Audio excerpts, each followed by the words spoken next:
I like the little countdown. Ah, okay, Oh, cool. Yeah, we're live. So, okay, I think the people at home at the moment. Good evening, everyone. For anybody that's tuning in to this live broadcast with me, Chris from Decisive Coaching, I'll be bringing on in a moment a very, very, very brave special lady by the name of Pauline Rogers, who has gone through an amazing journey of being able to turn around and heal herself from non-Hodgkin's lymphoma. So I'm going to bring Pauline on now and let Pauline introduce herself. So we are at the moment using a brand new software, so I'm hoping that it's all working right. It's all trial and error. And so I think everybody at the moment should be able to see Pauline. So hi, Pauline. yeah, hi there, Chris. It's good to be here. Good to see you again. I haven't seen you for a little while. I had a little catch up a couple of days ago. Yeah. And fantastic. So, Pauline, just introduce yourself to the people that are at home. I know that I think we have a few people watching at the moment. Brilliant. So, Okay. we may have some more join, but let's crack on, because at the end of the day, anyone that's not watching live will get the opportunity to see it another day. So, as it's going to be, it'll automatically be put onto Facebook. So, hi, Pauline, introduce yourself. Yeah, hi. Just a very ordinary person, Pauline Rogers. Very ordinary job, really. And I think, well, it's in February, March this year. I just suddenly hit a brick wall with my diagnosis of non-Hodgkin's lymphoma. And have since then been working with Chris a bit later on, and just finding my own way around this, and how best to treat myself, which I've decided to not go with the conventional medicine route of radiotherapy and chemotherapy. And had the wonderful pleasure of being in contact with Chris, who's been a fantastic guide for me. Thank you. Nice for you to say that, Pauline. But it wouldn't have been, of course, unless it was through Tracy. I think Tracy maybe, but I'm sure she'll see this at a later date. Tracy Fance, great friend of both of ours, is I think that he passed the name on to you.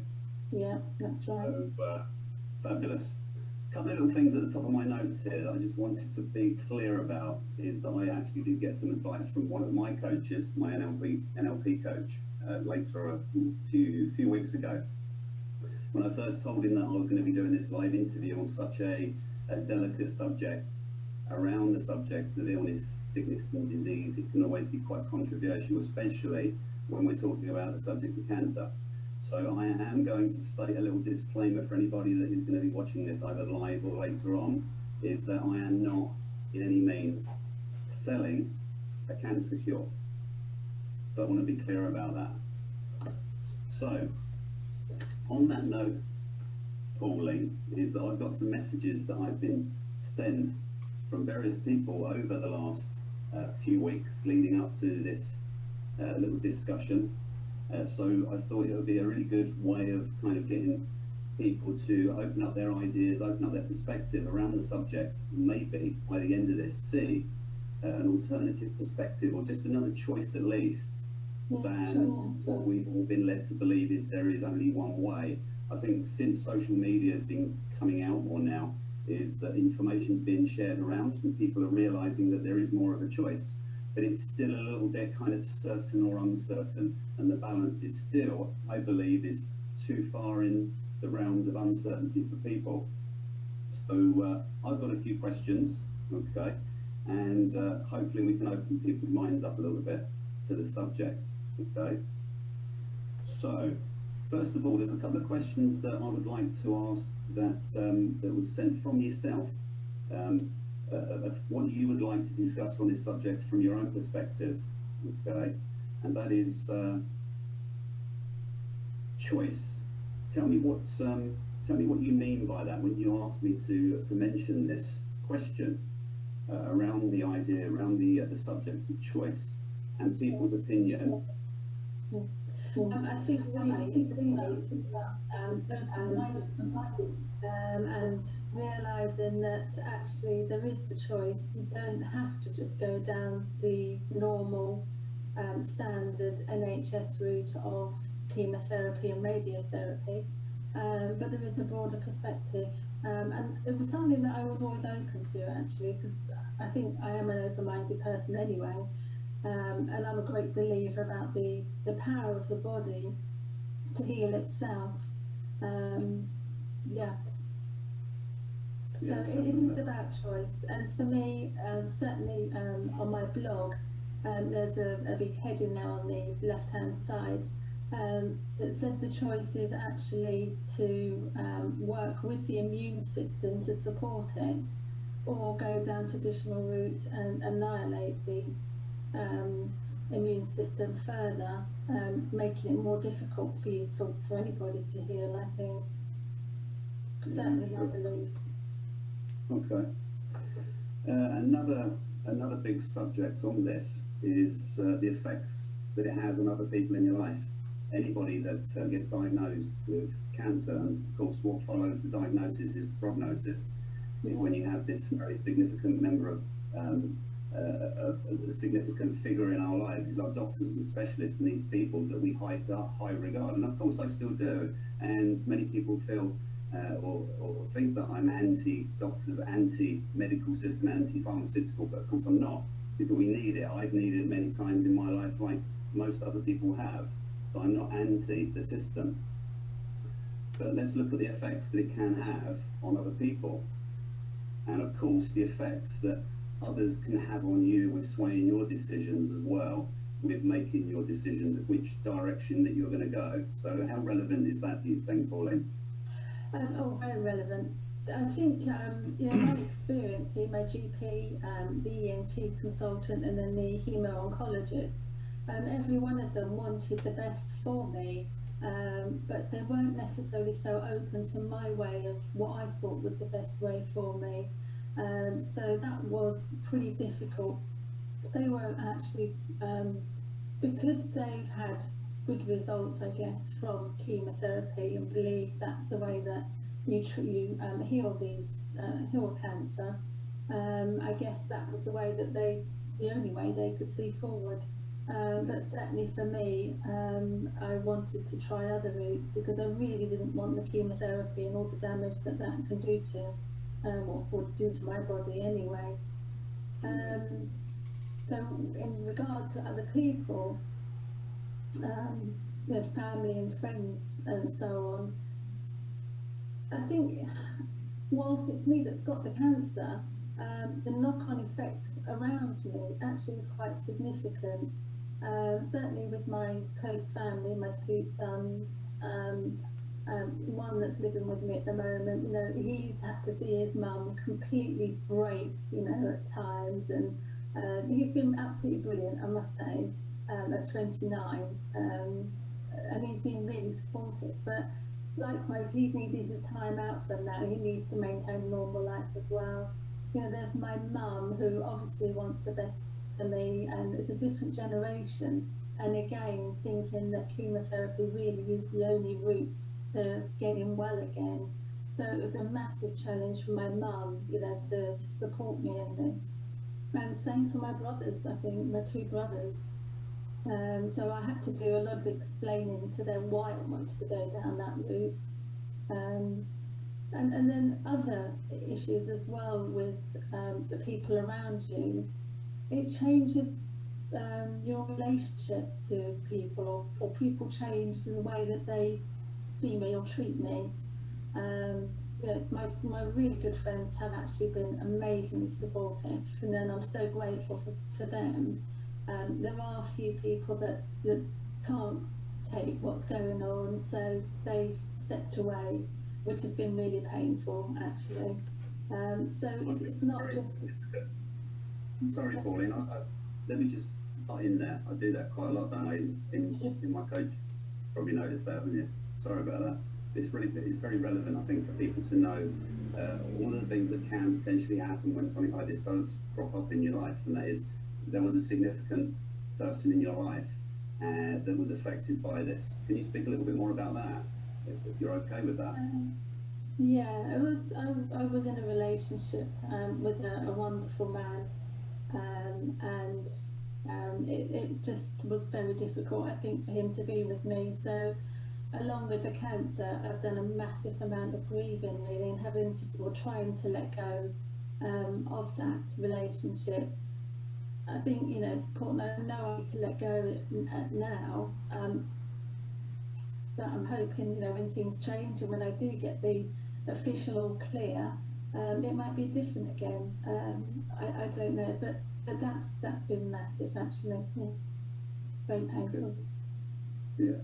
Okay. And I think, yeah, the most painful part is you feel like you're doing it on your own. You know, there's nobody standing next to you, supporting you. And that actually has been a massive challenge again. Although, you know, it should be something I'm quite used to because I've been very independent in my life, and generally I do go through a lot and shoulder a lot on my own, but sometimes you just need someone that you can lean on, or you know, just to be standing beside you. But unfortunately that's not happened. But ultimately, part of the process of really bringing yourself back together and healing yourself is that connection that you do need from people that understand, that are willing to stick by you with, regardless of the decisions that you want to make. Yes.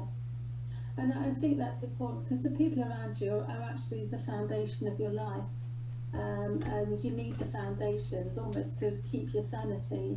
And when the foundations fall away, it's very difficult to be your normal self. And I don't think I am my normal self now because it does change you. And I think, you know, just from the diagnosis and not going to work, you know, I've lost my role and you know, some say your purpose of being a student advisor, which is a job that I used to get a lot from, but that fell away, and that's a loss as well.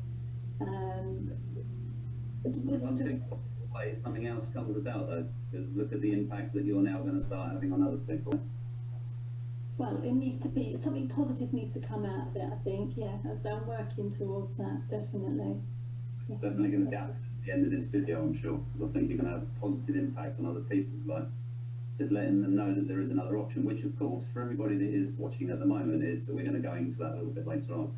It's like when I'm watching a video, is that I just want to get to the nitty gritty. What is it that you've done? How did you do it? And everything else.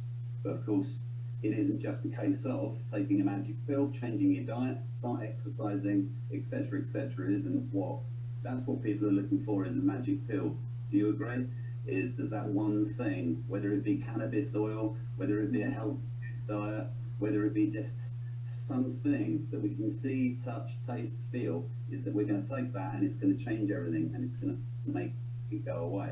But of course, yeah, it's not really the case, is it? That's what we're going to get into. That's what we're going to get into. I've got some questions, Pauline. Okay. That's been sent through Facebook over the last couple of weeks. So I'll read them out, and perhaps you give me your side of the story, and we'll have a little bit each backwards and forwards and try and cover it in slightly more detail on each one that can add to people's understanding and knowledge of what it really is that is there such a thing as a cure for a disease, or is it something that's already within us? Because if we see it as something outside of ourselves, then I think people are going to be led down the garden path. Would you agree with that? Most definitely. Right or wrong, but I'm just going along with the studies, your personal experiences, my personal experiences, all the ailments and diseases that I've ever had, that I was told that were not reversible. But, so, not very good preparation. Let me just turn that on 1 moment. Life happens.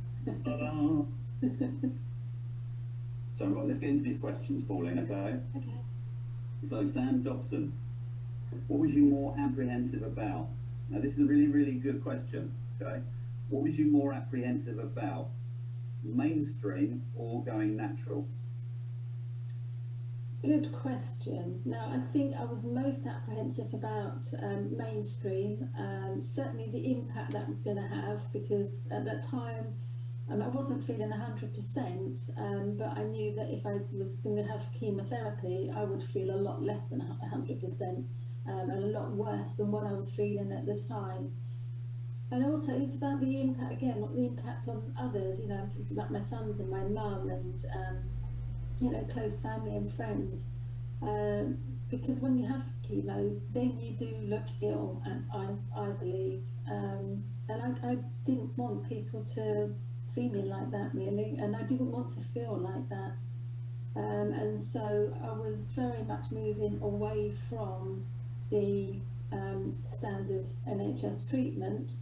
But that said, although I moved towards the natural healing, it wasn't completely straightforward, because all the way through it, there's been a huge, massive element of uncertainty.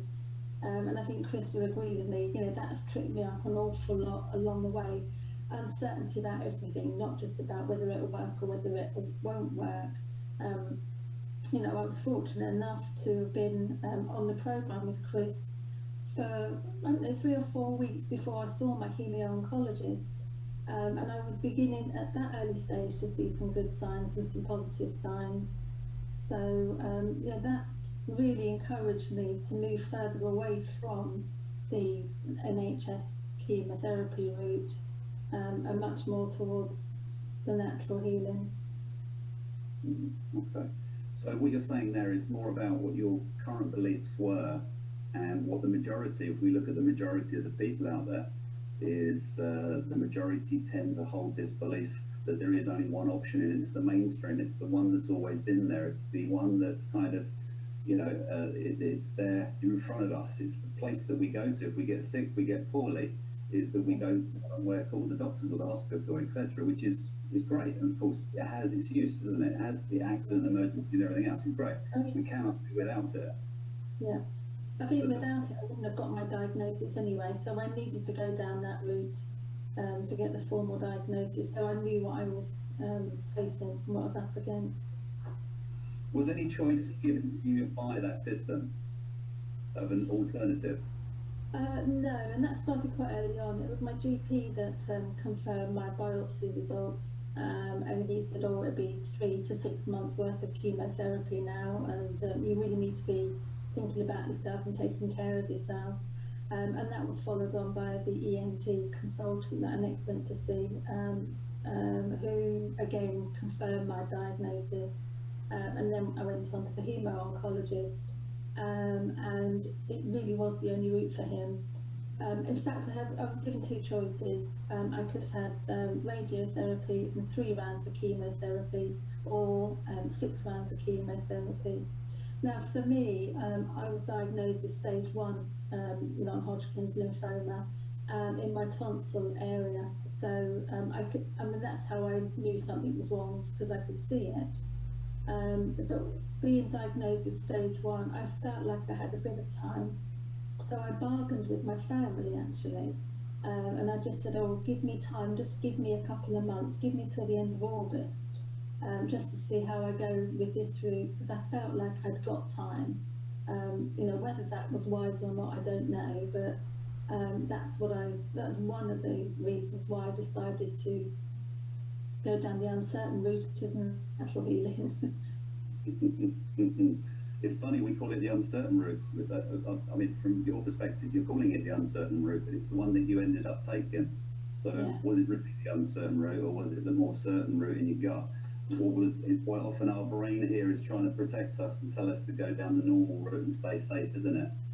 Yeah, actually it's interesting, because it was this inner voice that was keeping me sort of focused and centered, and sort of almost telling me that actually you can do it this way, this is the right way for you, this is the way forward, which did fit in with all my belief systems. I mean, I believe the body is an amazing machine in its own right, and I think it has the power to heal itself. We've just got to make sure that we give it the conditions so where it is able to heal itself, and that's what the plan was all about, making sure I was supporting my body to heal itself. Yeah, good point. Give it everything that it needs to create the environment that itself, to create for itself. Yes. Yeah, cool. Another question, Kerry Butcher. What was the leverage to go the natural route as opposed to mainstream conventional? Oh, right, another good question. I think again it was moving away from that feeling absolutely lousy from chemotherapy, and actually with the chemotherapy it wasn't a sure thing still. There was a question that I'd asked myself is, yeah, okay, so if I had chemotherapy and it blasted my tumour, where else in my body was it going to blast it to, and what else would have happened with that? At least where it was, um, I could keep a check on it actually, and I could make sure, you know, that I could see what was happening with it. Um, but it was that allowing my body to work towards its own healing. That was the main leverage, I think, aside from the feeling bloody awful if you have chemotherapy. No, I've never had chemotherapy. I mean, I have seen people go through that, and I've heard lots about it. So I'm only commenting on my perception of what chemotherapy would be. But for me, that perception, I just wasn't interested in that. I just totally needed to get away from that. It scared the bejeebies out of me, actually. So. Okay, so based the game on what is it that we create as mental constructs in our heads, and of course in our gut, in our intuition. Like the thoughts and the intuition come together and create what we call beliefs, isn't it? And that's from past experiences, everyone else's experiences, what we believe to be true about a certain subject. So that's a belief. And again, that's what's happened there for you. Is the leverage is what you believe is chemo's going to affect you. And of course, we have to be fair and say that there are cases where people have chemotherapy and traditional or regular mainstream treatment, and it works okay for them. It seems to get them through, and it has a positive effect at the end of the day. Okay, but of course the leverage for you is that you didn't want to take that chance. Is that what you're saying? Yeah, that's right. But also with my beliefs, it's been, those that read my blog will know that actually I'm fascinated by numerology, you know, and sacred geometry, and you only need to see the maths at work in nature and in our human body. That can't just be coincidence. That's not chaos. You know, that is actually a design. And if the design of your body is so fantastic as described, you know, in numerology, then there has to be something good working within the body to sustain that and to renew the body all the time, actually, because, you know, we're not the same person we were 7 years ago. I won't be the same person now as I am in 7 years' time, you know, so Yeah, that's pretty. the body just, it repairs itself all the time.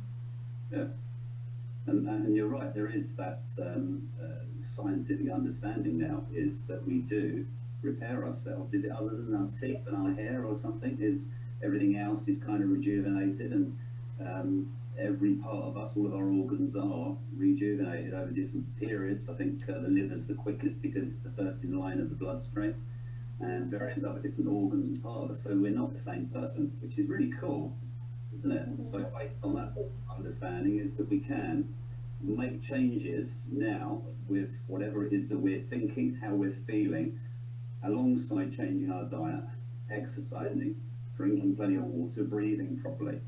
Yeah. So there actually is a protocol when we look at the patterns in these studies that I've done, like the noetic science of studies of spontaneous remission, for example, with something like 7,000 people, where you can look at what is it that was going on in their lives, what is it that they did, how did they change the way they are thinking, how they change the way that they're feeling, letting go of traumatic events, understanding traumatic events and stress, etc., and getting out of relationships that is just not serving them. They can get themselves out of a job, they just don't feel like they're growing. And alongside changing the fundamentals, the diet, the exercise, changing their lifestyle, I do believe that there is a protocol there everybody is able to use if they want. Yeah. But it is worth mentioning, actually, that it is a whole transformation. You know, the knock-on effect from each one of those, you know, has an effect elsewhere. So whilst it's all controlled, you know, by the mind and mentally, and it's the mind that's going to discipline you into sticking with the nutrition. I mean, don't get me wrong, the stakes are really high, you know, motivation was really high.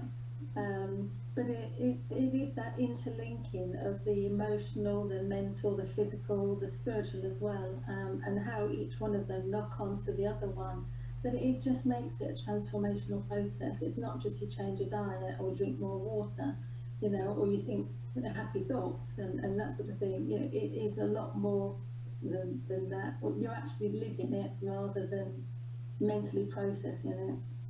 So the positive thinking thing is just, you know, thrown around so much nowadays, isn't it? I just think positive, because I personally don't really believe in the whole positive thinking thing. Is I think you need to see things as they are, not worse than what they are. Yes, Which, but it is about thinking. Sorry, it is about thinking ahead and to the future, yeah. and not at the past. You know, I'm a great one for actually thinking back in the past, because I'm not very much of a forward planner. So future stuff doesn't really, you know, feature big for me. So that was a massive change as well. On that note, next question actually is from Jason Tiller, who I believe it was also in his process of helping himself from a natural perspective, or as I know, of the same condition. So, how important are mindset and diet? Is the question from Jason. Mindset actually is massive. You know, with certainly early on, with everything falling apart, and that's what happened for me. It may be different for you, Jason. By the way, I wish you all the really very best, you know, in your healing. But for me, everything was falling away, and it's very difficult actually to have a positive frame of mind. So I remember Chris gave me this power hour tape, so I'd go out walking every morning. You know, and the first thing the guy says, well, if you're out in the morning now, congratulations, you've done a wonderful thing. You know, it's an American accent, it was all sort of uplifting and bubbly, but actually to get out of the house every day, and I made it a point of going out in the morning, doing that walk, listening to the power hour, and it's full of gratitude and so on and so forth, and about all that you need is within you. Whilst that was exercise, actually it completely changed the way I was thinking about my day, the way it was just getting out and just doing something. Actually, it was just walking. Fortunate enough, I've got a lot of wonderful countryside around me and paths. And I didn't want to see anybody, but and I didn't, because we were in the middle of nowhere, which was great. But just that made the difference to how I was thinking. And then once you do that, you come back and then you can do more because you're in the right frame of mind. And it's not just about the positive thoughts, it is about going out. And because I was walking, I was changing my physiology. And because I was changing that, all the chemicals in my body were changing. I was feeling a lot lighter, and I probably carried myself a lot lighter, and then I was breathing better. And so it is more than just one thing. And I can't say what the one thing is that makes a difference, because I think it just is everything. But certainly, yeah, mental thoughts are, you know, strong. Diet, I think, is really important, because if you give your body all the nutrients it needs, and it does need those, you're just supporting your body to heal itself. So I have been very good with my diet and stuck by that. Fabulous, excellent. Let's look a little bit on that mindset. So, from my perspective, is you see, there's a theory, there's a philosophy that I truly believe it makes sense. It's logical, it's practical, and intuitively makes sense to me. Is that there is those three causes of disease? They say is toxicity, so too much of the wrong stuff, whether that be information, holding on to negative information, things that were said to us, not said to us, done to us, etc. from the past that we struggle to let go of. It does have a biological, biophysical response on our physical body today. That's pretty much science, I think, there, isn't it now? Okay. Is deficiency, is not enough of the right stuff going in. That doesn't necessarily just mean the right nutrients going in. Information coming in, positive information that's outside of what we're normally doing that don't work, is good nutritious information, isn't it? And that's how our body can interpret positive information, is that it releases all of those positive chemicals and the endorphins and oxytocin and serotonin in the brain that actually helps our body to go into that state of repair. That parasympathetic state is the only state that our body is able to repair. When we're chilled out, relaxed, we haven't got any fears, worries and doubts, like meditation. Our body heals itself when we're in a state of meditation. Okay, so how can we purposely get ourselves into a state of repair? Is deal with the crap that's going on in the past. Understand it. You can't just forget everything that's happened to us. We have to change the meaning of whatever's happened to us or whatever didn't happen to us. Our story, in other words. Everyone has a story of why they can't be happy today. And it's based on our beliefs, our values, our rules, a number of different things, isn't it? And the third thing is stress and trauma. Stress and trauma. I always refer to that cartoon, the movie. I think it was called Inside Out. It was one of the best cartoon animated films. When I started watching animated movies for the first time, I thought it was great. There's so much sense within that, as really that's what happens within us. Is we have an event that happens in our life, and that gets attached to certain feelings, whether it be positive, happy feelings, or whether it be negative, traumatic feelings of fear, doubt, worry, and insecurity. And that gets locked in, just like the event of 9/11 is. We know, usually, quite often, most people, they know exactly what it is that they was doing. Some people, even the position that they were sitting in when they found out that had happened. Why? It's because it was an event attached with some serious emotions going on all around the world. So we all remember that, but we don't remember what happened the day before or the day after. That's how these things can affect us. So if we had a traumatic, stressful period or an event that happened way back in our life, something that was said to us, something that was done to us, that affected the way that we operate today, that it restricts us from being who we really are, expressing. In your case, perhaps you want to talk a little bit about that in a moment, is how it can prevent you from expressing yourself, verbalizing yourself, because of beliefs and decisions that you made such a long time ago. Okay, is you weren't able to voice yourself, which is the perfect name for your blog, I believe, isn't it? Finding your voice. Yeah, healing my non-Hodgkin's or healing my lymphoma naturally and finding my voice. Yeah, that's been big for me. Perhaps it could be by finding your voice.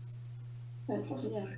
Yeah. Speak a little bit more about this, because you know all of what I know now pretty much around these subjects. So we've discussed it in depth, haven't we?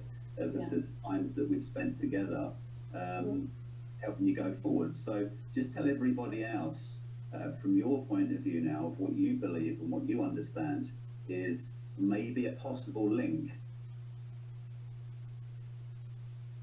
to finding my voice. Can I just go back to Jason for a bit, because about the mental health? No problem. Yeah. One thing I didn't say that I would like to say, and in my experience, I always think laughter actually is a fantastic medicine. Whilst, I wasn't probably in the position to be laughing very much, I did make myself watch the complete box set of Trolleyed again on TV, just so that I would laugh, and it is true that the mental attitude, as long as there's some laughter there, because it's not all doom and gloom, whilst, it's very easy to think that it is, you do need to get the balance, and my balance was finding a comedy program that I knew would make me laugh. So then going back to finding my voice, I know that stress was probably the contributor to my lymphoma now, because I can think back, well, just the last 3 or 5 years, it's been an incredibly stressful time. And I think back to the last year where I moved house. I was made redundant in the same year. So, they had big, massive negative impacts on me, I'm sure. But the whole thing about finding my voice goes back a long way. And I think it's significant that I've had several issues actually around my throat area, the lymphoma being the latest one, the cancer in the tonsils. But at 29, I had glandular fever, and I know that the Epstein-Barr virus is a potential contributor to cancer. I was in hospital with glandular fever and massive antibiotics through a drip at the time. And then I would say about 10 years ago now, you can probably see the scar on my neck. I've had a partial thyroidectomy here. Now that I've got this lovely suntan, it actually shows up scar even better. And I've got the suntan from walking. But so again, that was another area of my throat. And I know that I have struggled to say what I need to say at times in my life. And Chris was looking back to a time, and I remember I was 10 or 11 years old, standing in my nan's house, and I was in a doorway, and I needed to tell my nan something, but I couldn't, because I was thinking that if I was to say this thing, the repercussions of that would have been massive throughout the whole family. So 10 or 11, or however old I was then, I chose not to say anything. And you just try to make the best of it. Now, I know that's kind of been a theme through my life, but I am easygoing anyway, and I do easily see two sides of the same story, and all the intricacies and so on. But I don't think I've done myself any favours with that. And certainly the last few years, at work, I was trying to speak up, but I wasn't being heard. And whilst you can talk, you need to talk in such a way that you can be heard. And I did my best. It just didn't happen. So again, there's this constriction around the throat, and I could feel that as a physical sort of. It was almost like being in a grip, somebody's hands around my neck. It's almost being strangled. But likewise, I knew that I had a lot to say. I don't usually talk a lot. I mean, for me to be talking this much, in this time, it's just amazing. Everybody else will tell you that. But I don't usually talk a lot, but I do study a lot, and I've always wanted to work with the knowledge that I had around hypnotherapy, around psychometric testing and personality profiling and the numerology. There's so much around there that I knew. And whilst I was working, I just studied, and it's almost like this information overload that you was talking about. I was stuck in my body in my mind through all this information, but it wasn't actually, I wasn't bringing any of that forward. And it's almost like I was choking on that as well.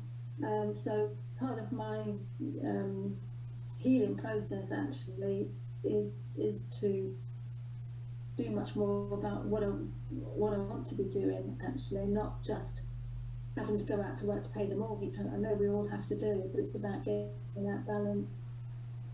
So having purpose. And, yeah, it did actually. It did. I want to perhaps talk a little bit to that, Pauline. Is that if you had, going by our conversations that we had over the last 20 weeks or so, is that there was a whole lot of underlying problems with you being able to express yourself from this area. I kind of have an example myself, completely at the other end, is that I really struggled with some information and events and circumstances that happened for me. And of course, we all internalize things that happen. Our own perception of that is we all internalize it differently, don't we? Yeah. Mine was a shitty situation that I couldn't let go of because of anger, frustration, that kind of like very tense. And of course, when we study the science now, the understanding of the link between the brain and the body is that there is that part of the brain, without us realizing it, that is clenching certain parts of our body and restricting, that it doesn't want to let certain things go. And of course, as well, we know now also that our brain doesn't know the difference between information that goes in this heart and we process it, which is why we have those feelings when somebody says something, it makes you feel something here, doesn't it? Depending on how we interpret it, how they say it, who they are, the circumstances, the subject, is that we'll feel it somewhere in here, and that's because we process information as chunks of information. The brain doesn't know whether it's food or whether it is information, which is why it affects us here. And of course, so for me, like yourself, yours was not being able to express yourself, to protect yourself, to get some kind of recognition or validation or whatever it was that you was wanting. Mine was, I couldn't let that shit go. How did it affect me? Literally, it affected me at the back end, where I got severe ulceration that turned into symptoms of. I can't say that I did, but I didn't get it completely diagnosed. That's all I'll say on that subject. But it gave me problems most of my life until I resolved it and I allowed myself to let that go, understand it, deal with it.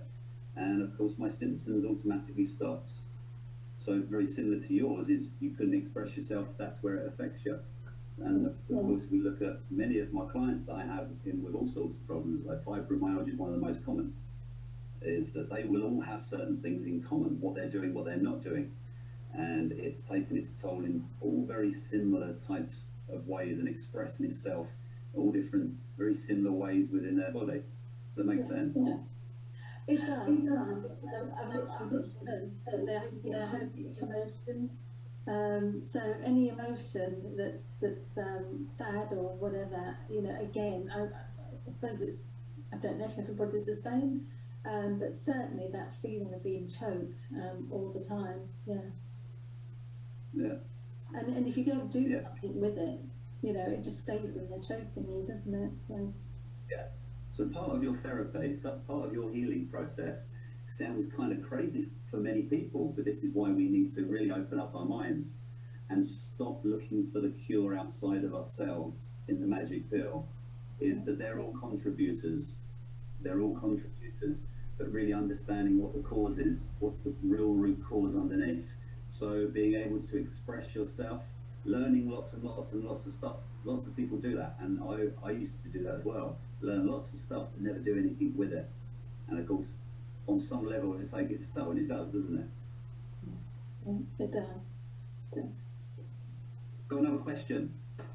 Okay. Okay, so how was your experience from the perspective of how you were treated by the medical system? You did touch on this, okay, and the idea of this question is not to completely dismiss the medical system as rubbish and they're no good and everything else, because they're not. We've all agreed that is that we all need it, and there is a place for all of it, for sure. But your perspective, how you personally were treated as their standard protocol when somebody is diagnosed and the prognosis. Can you go a little bit into that? Yeah, sure. Again, I will say that all the medical people that I've come into contact, they wanted the best for me. It's just that I didn't believe that their best was my best way forward. And the reactions actually were quite difficult. I suppose the first difficult time came when I went to see the hemo-oncologist who was giving me my treatment plan, and I'm sitting there saying, actually, I'm not ready for that. I'm not ready for chemo. I don't want that yet. I'm not ready for that. What do you mean you're not ready for that? If you don't have this, you're going to die. It can go into your brain, get to your nervous system, and if it gets worse, we're not going to be able to treat you here. We're going to have to go to London. That actually was really, really forceful, and I felt so much fear. It's almost like his fear was being pushed onto me and projected onto me. And it was just really forceful, actually. So there was the hemo-oncologist, his nurse, and the Macmillan nurse in the room, myself and my youngest son, who came as my responsible adult. But the three medical people there were trying to persuade me that I needed to sign up for this and I needed to sign up for that now. I did hold my ground because, as I say, I just didn't want to go down that. I certainly wasn't ready to go down the chemo route. It was very alien to them. I felt that somebody was in their office saying, "I don't want this. I don't want." It's almost like I was saying to them, "I don't want to get well. Thank you very much, but I'll go off and I'll go and die now. Thank you," rather than have your medicine. There was also from my GP as well, after I went back to see him, because my hematologist wrote to my GP, only if he was going to do this, he told me he had to do it. So he wrote to my GP to say that I confirm my decline in treatment. And so the next time I saw my GP, he did say to me, "I think you're misguided on this, and I understand why you're signing up now, almost like you don't want to get well." So there were kind of that I got from the medical profession. Do you believe that this is a kind of protocol that they are told to do? It's not necessarily down to their own individual choice. That's how they want to set it up. Is there a combination of that? Do you believe it is just the protocol that they have to try and apply that? Because from our perspective, from our understanding of what it is, that we know what happens to our biochemistry, our physical self-help within response when we're in this state of fear. Is that the immune system shuts down? Is that our biocellular rebuilding system inside it that heals us ultimately? It's suppressed state of energy, ready to run away from that state of failure, which is the only reason that we have these stress responses, isn't it? Is to protect ourselves. So we have this state of energy. We have this state of energy in order to get away from that and never fight the flight response.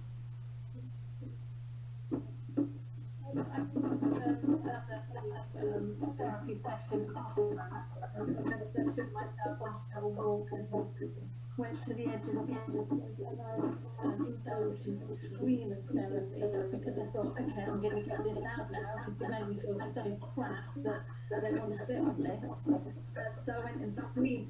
I lost my voice for a few days afterwards, which was ironic, but I did feel better actually. It was the pressure I felt.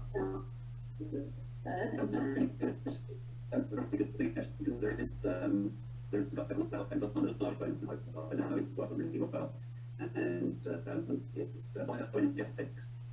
There is philosophy around that, and science, if you like, and perception of it. But bioenergetics is the things that we feel that we really need to express. If we do that, quite often it can release the tension, build up tension and stress within the muscles and the organs within us.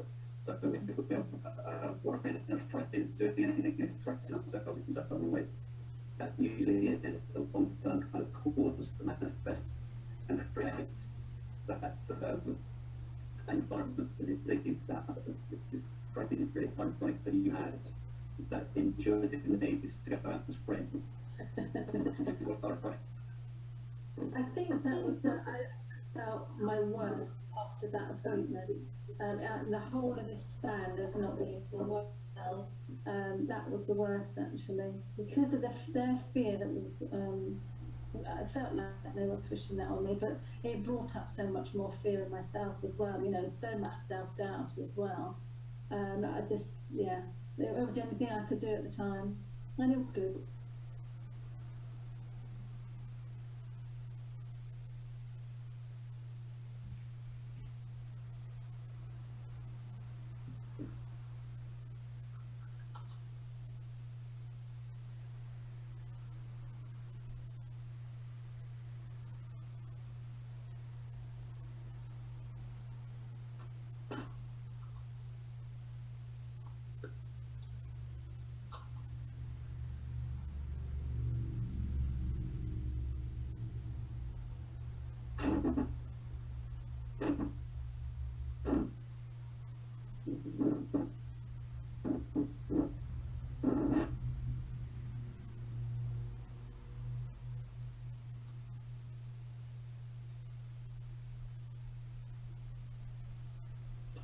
Chris, I don't know if you can hear me, but I've lost the sound. I was trying to read your lips, and I think I got as far as would I change anything? I can't hear you, I'm sorry. Oh no. I can't hear you. Can you hear me? Oh, okay.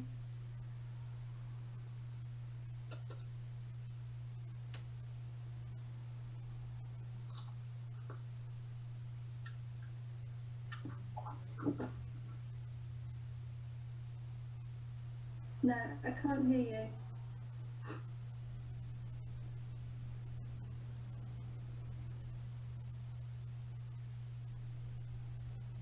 I'll see you now, actually, Chrissy. Oh, I can see you again. Oh, that's better. Yes, I can, yeah. I'm back. Yeah. It Oh, lost sorry, my yeah. microphone. For some reason, my microphone done a runner. Oh, Right. it sounded very, it looked very interesting, what you were saying. I don't know about that. Okay. Would you change anything if you were to relive the whole experience, as far as your natural route, your holistic route of healing yourself? I'd like to speed it up, if I could. Okay. I don't know if I'd change anything.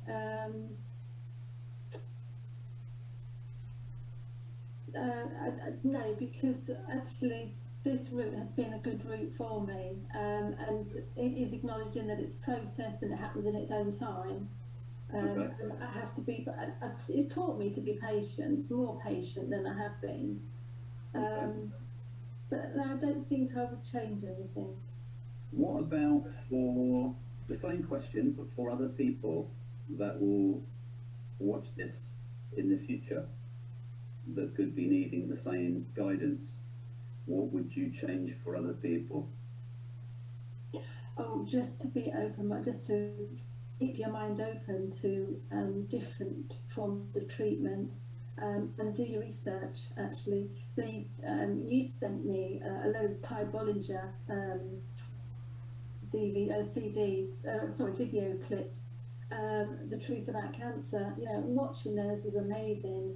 When you see top oncologists saying, actually, if I was to get cancer, I wouldn't have chemo, it does make you sit up and think, oh my God, why are you saying that?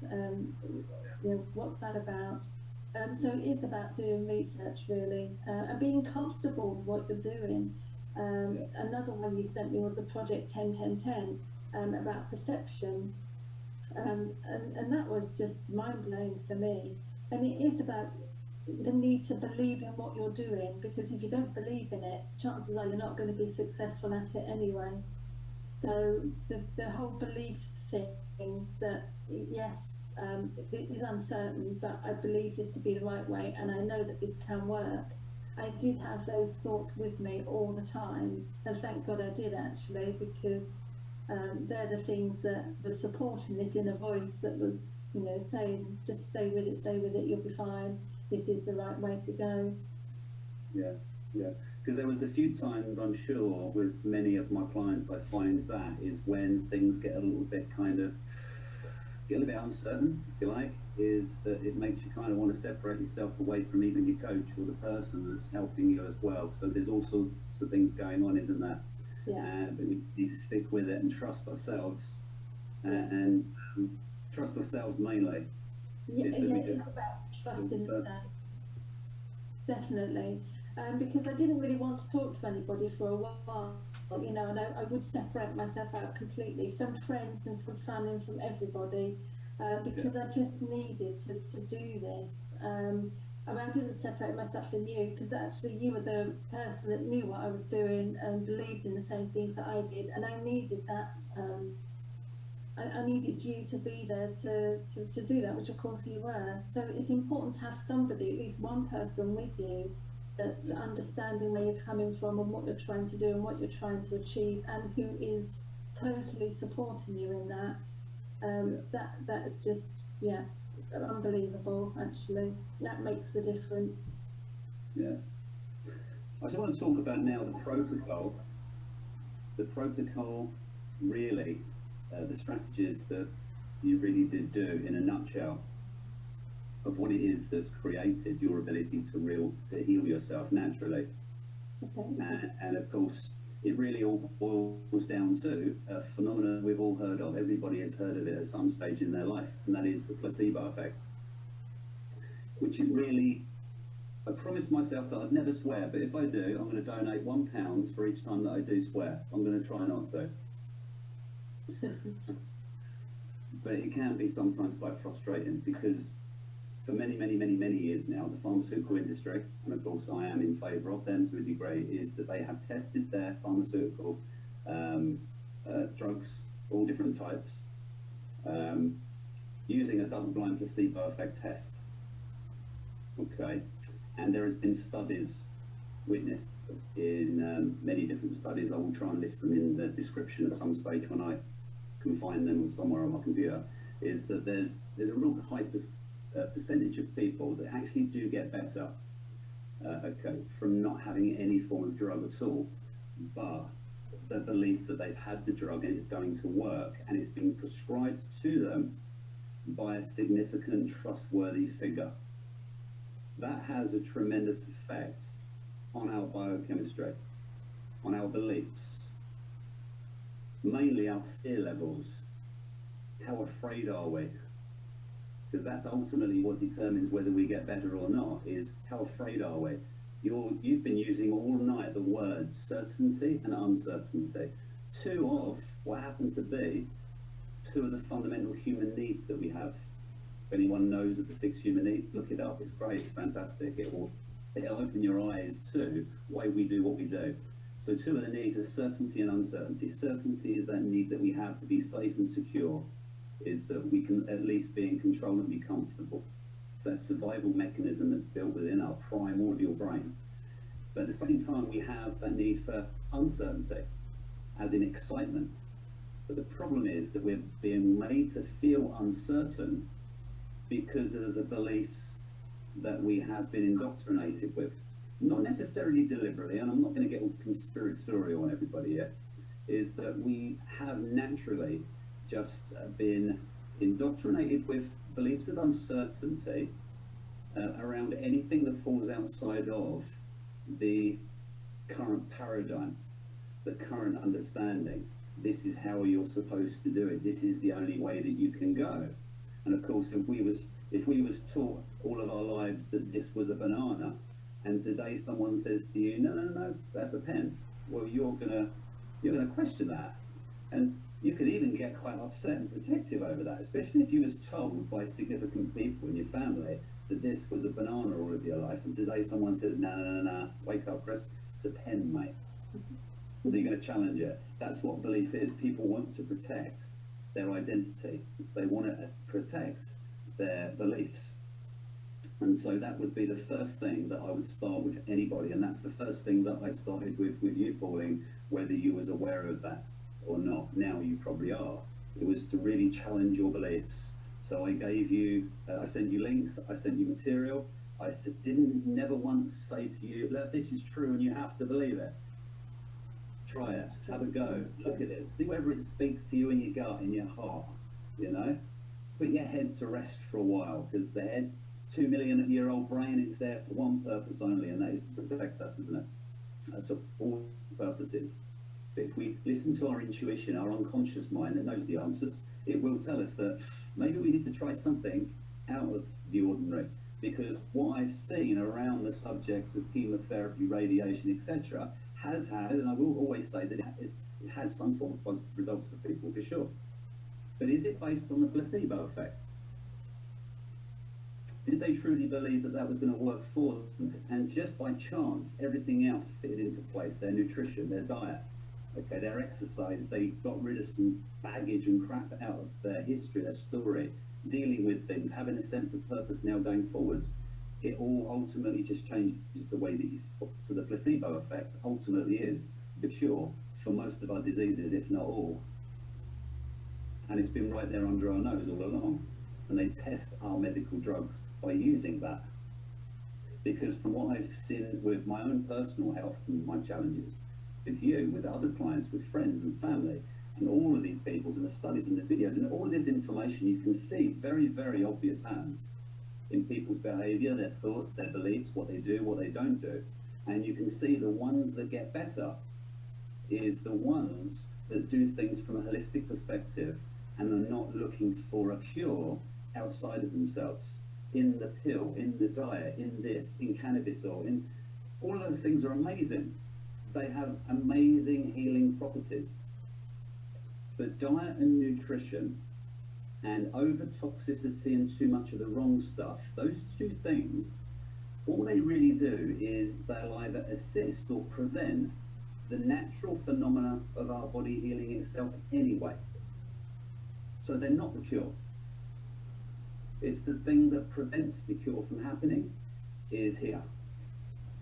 It's here, how we think, how we perceive, our perception on everything that happens, on certain situations, and then how we interpret it is how we feel it.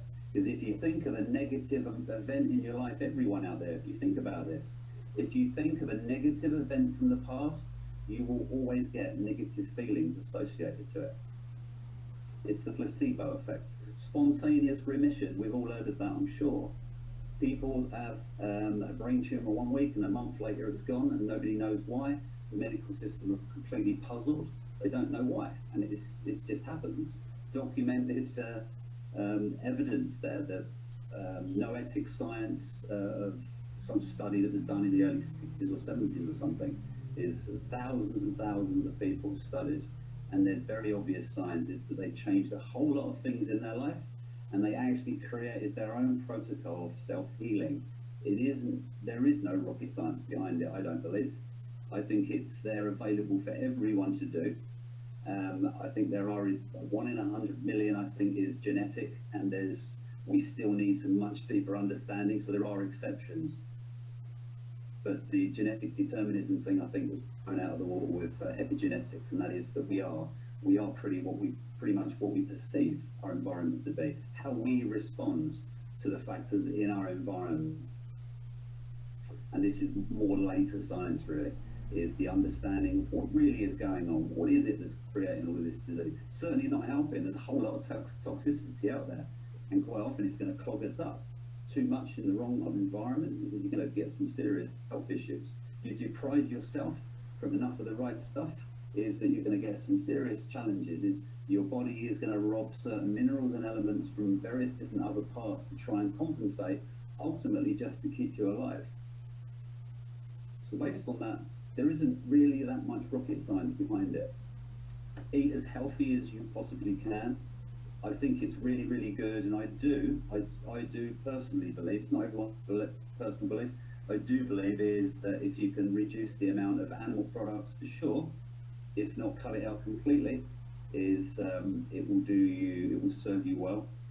Another element is breathing. It's the first thing that we do when we pop out, and it's the first thing that we stop doing properly as we go through life. And it's one of the fundamental things. We can't last very long without oxygen. Water, plenty of clean water. Of course, diet, exercise, lymphatic system is that we need to have some bouncing up and down motion going on in our life, is that we need to move. And of course, we need to have something to focus on. So many people don't have a whole lot to focus on in life. They're stuck in situations, jobs, they're just kind of, they're bored. They say, nothing's going on in my life, there's plenty going on out there. Is that just look inside to what you really, really want to do, or look at the things that you're most afraid of doing. That's usually what we want to do. But regardless, there's always something that we can focus on and have a challenge. Is that we can turn a negative into a positive. It's impossible pretty much to not be able to say a positive out of a negative, and that's what Pauline has the opportunity now. She is 100% have 100% faith in that, is that she's going to completely turn this around. She's pretty much been given the all clear. Speak about that in a moment, Pauline. Is that ultimately you're going to have a story to tell that's just out of the ordinary, and that is that people are going to want to listen to people like yourself that have had it, been there, done something different, and now I'm okay. People are going to want to know, what is it that you did? And I'm really excited for you. So speak a little bit about that for a moment, can you? About what I've done, or about Yeah. What are you gonna do? what am I going to do? What are you going to do with all of this brilliant information that you've learned about yourself throughout this whole ordeal? Well, it's funny because when I was at work and stressed out, thinking, "Oh my God, I really need some time out from work," and when you get time out, which I have done, certainly initially I couldn't get my head together because it was all over the place. But I'm just now getting into the point where actually I can relax, I can get my head together. So I want to do more that I do feel passionate about, that's always got pushed aside. And that is my psychometric testing that I do. I work with a brilliant system called the Enneagram. I had fantastic training in that 15 years ago now, or 17 years ago actually. I want you to teach me that. Yeah, no problem. So I'm now putting together my own testing tool in the form of cards, because I love that one-to-one contact with people, and I love people not to. It's not about telling people that they fall into this or that category. It's kind of a process of unfoldment where they see it before their eyes. So with this testing system, where it goes through the cards in various ways, and then flip them over, and then they can see without me telling them, "Oh yeah, look, there's a pattern there, isn't there?" So that's the driving force behind the psychometric tool, which I have every intention of completing this week. It's been on hold since the festive break of 2016-17. So want to get that finished and to the printers. Also, the numerology has just been mind-blowing for me, and working with people on that perspective as well. About themes in their life. There's so much that you can see and understand from a date of birth and actually a given name. It's just incredible, and I think until you sit down and you work with it, you just wouldn't believe. I've just been blown away with that. I see Sam's message just come up. Ooh, numbers. Numbers have been, well, I've never been much of a mathematician, but working with numbers in this way, the esoteric wisdom is just absolutely brilliant. And I work with a fantastic teacher, and there's a little group of us, and just absolutely brilliant. So I want to do more of that as well. Ultimately, what I want to do more is a knock on from the job that I was doing. I was a pastoral student advisor at a university. So I'm used to dealing with people that things are not good, life's not being as kind as it can be to them, or they're hitting blips in their life and they don't know how to overcome that. Well, I've got two fantastic tools with this. I've got the tool of the psychometrics that work on the ego level, and I've got the numerology that works on the soul level. So, for me, that's just going to be, and I feel quite excited talking about it and quite energized, and that's going to be exciting. What I have got going on. The thing about talking about stuff. This is all part of your therapy, by the way, people. And then I didn't even think about that. and what's going on at the moment is that I've got a blog that I've been writing on, and that's called Healing My Lymphoma Naturally, and you can find that at healingmylymphomanaturally.wordpress.com. Is that going to turn into a book as well, I believe, isn't it? Well, there was a suggestion about that, yeah. Like, if I can write a bit more, if I can just voice a bit more, then we'll work towards that, yeah. I think that'd be and then I've just got linked it now with a new Facebook page as well, so I can do quicker posts on the Facebook page and link the two together. I'll put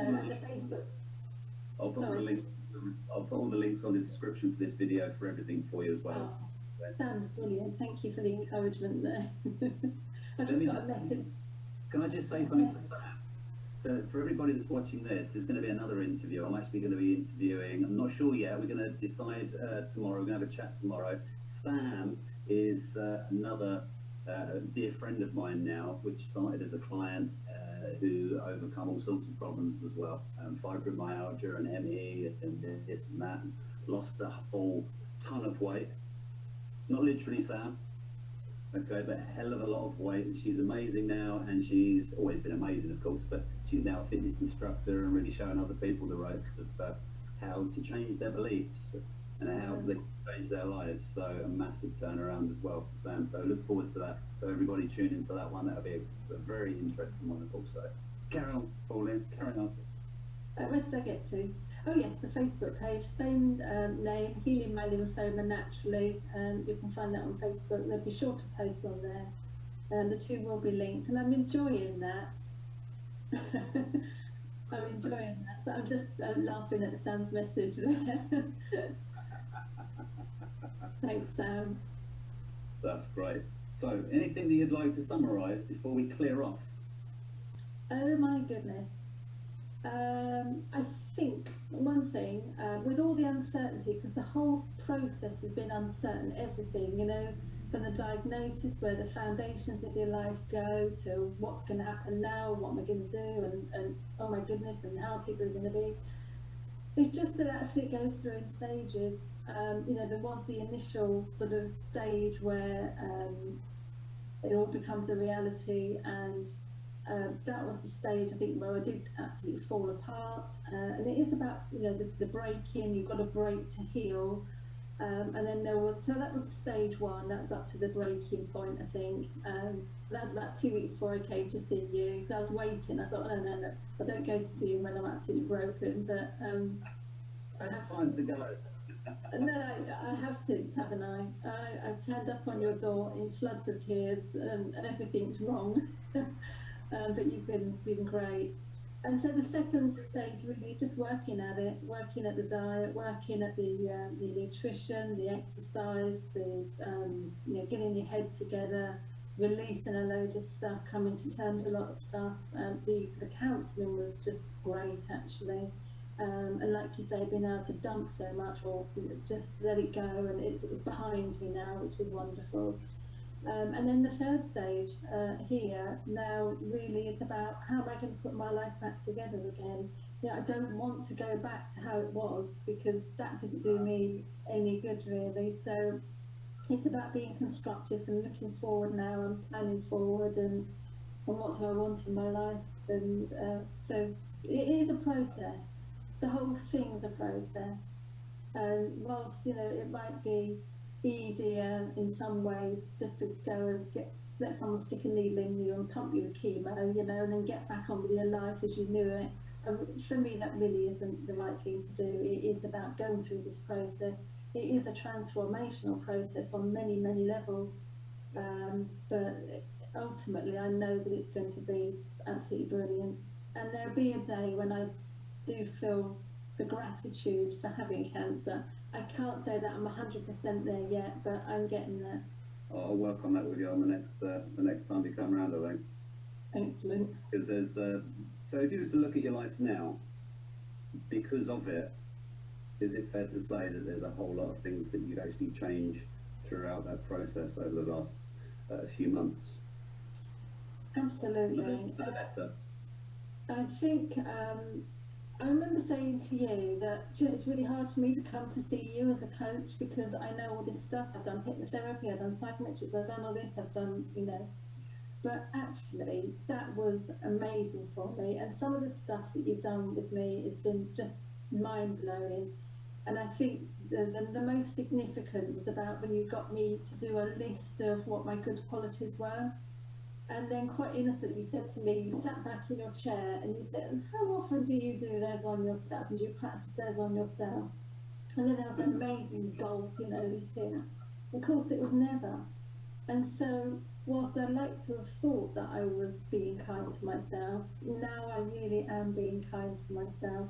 And you've taught me how to do that, really, or just show me the way, or give me the key or whatever. You've got the key. Everyone's got the key. Sometimes you just need it opening up from the outside. An outside perspective really is all we need. It's the same for all of us, even me. I'm a human being and I have problems, I have issues, and I can't deal with them myself. We can't. We need to talk to people. That's another one of the 6 human needs, isn't it, Pauline? That need for connection and love. It is, and just to add that, whilst for me I used to praise myself on, you know, conquering the impossible and keeping going and you know, not giving up, and you know, it's not the right way to go. You kind of go in. and you're gonna be an inspiration to a lot of people. Is that there are more and more now people coming out into the world, voicing their story, trying something new, and it's all on social media now. Is that we have all of these examples. You're one of them. Is there's going to be a living example of, look, try another way. It does work as long as you do this, and this, and you have some self-belief and challenge your beliefs of what you already know to be true, which quite often what we believe to be true quite often is not true. It's all based on very false information and habits, isn't it? Or other people's beliefs or what they believe to be true, and we just follow it. One of my favourite people that I love listening to, and that's Caroline Mace, who's an energetic healer, and she talks about that being the tribal mentality. You know, we're going with the tribe, and actually you need to be strong enough to move away from the tribe and stand on your own and challenge the tribe, really, to go your own way. And we need to look at the tribe, where the tribe is going. Can we see what's happening to the tribe all the time they're going in that direction? Is there a huge proportion of that tribe that's just not getting very good results? And that sadly is what really is happening, if we're all honest with ourselves, is when we look at the results that people are getting, they're getting some very, very good results. So I'm never going to be one-sided.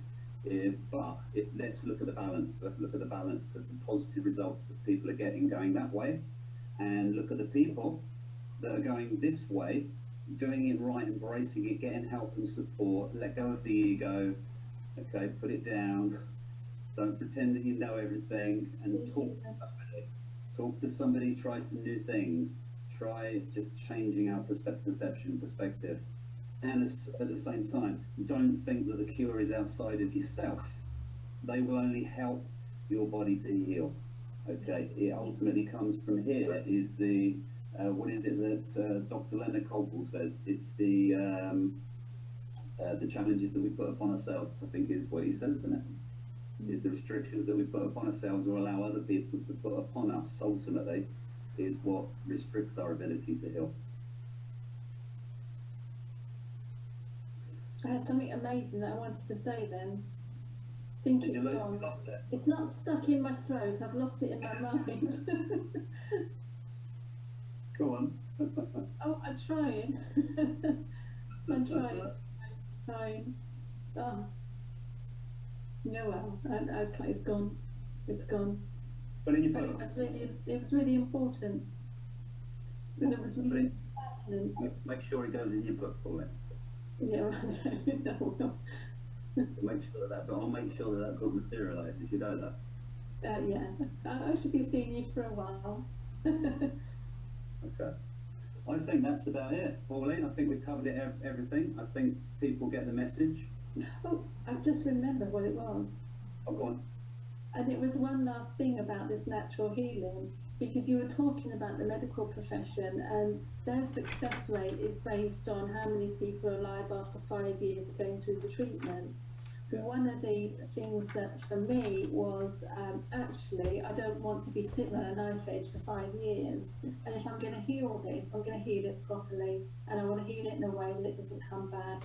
So it's not about having the chemotherapy and blasting it elsewhere. It's actually about really healing myself, changing my life so that I'm not back here again, and then, healing properly.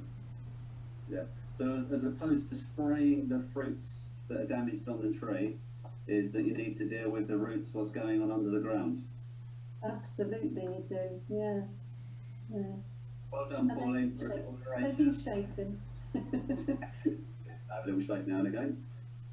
It's been fun. This has been my first live Facebook or anything, really. So it's been quite good. A bit nervous to start with, but it's all right, wasn't it? Yeah, it was good. I want to look forward to chatting to Sam next now. Yeah, I should be watching. Probably a little bit tougher on her. Thanks, Pauline, for agreeing to do this. It's been really amazing. It's been really cool. And thank you, people. We've had a steady little flow of people watching. And of course, there's going to be people that are going to see this. It's going to be automatically put on Facebook, I believe. So it's going to be a recorded version. I'll stick it on YouTube as well at some stage. So we'll get lots of views going forward. People will get some benefit from this, I'm sure, is that if they take one little chunk of information from this video, then it makes it worthwhile. So I'm going to just do a little disclaimer again at the end, is that I am not for 1 minute in any way, shape or form trying to say that I'm selling a cancer cure. We have to say that things like that now. But is that no gain is coming from this either. I'm not being paid to do anything, promote anything or anything else. Is that all of this information ultimately is there to help other people make better decisions going forwards. So on that note, thank you, Pauline, and have a jolly rest of your evening. You too. Thank you. And thanks everybody for the nice messages, etc. Sam and Kerry, hi Kerry, and Gary. Gary's That's there. my number one son. That's my eldest. That's your eldest boy. Okay. Yeah. You're very welcome, Gary. Thanks everybody for watching, and look forward to doing some more interviews with more people. That's been quite good fun. So thanks, Pauline. Cheers. You're a very brave lady. I don't feel brave. You are very brave. I'm sure there'll be a lot of people that would disagree with that. So on that note, I'm going to go and pay some attention to my two little chocolate labs out there that's been scratching at the door. Yes, fortunately Molly's gone to sleep by my feet, so that's brilliant. The lovely Molly. See you, Pauline. Take care, and I'll catch up with you very soon. We'll have a little get together very soon. See you, everybody. Yeah. Thank you very much. Bye.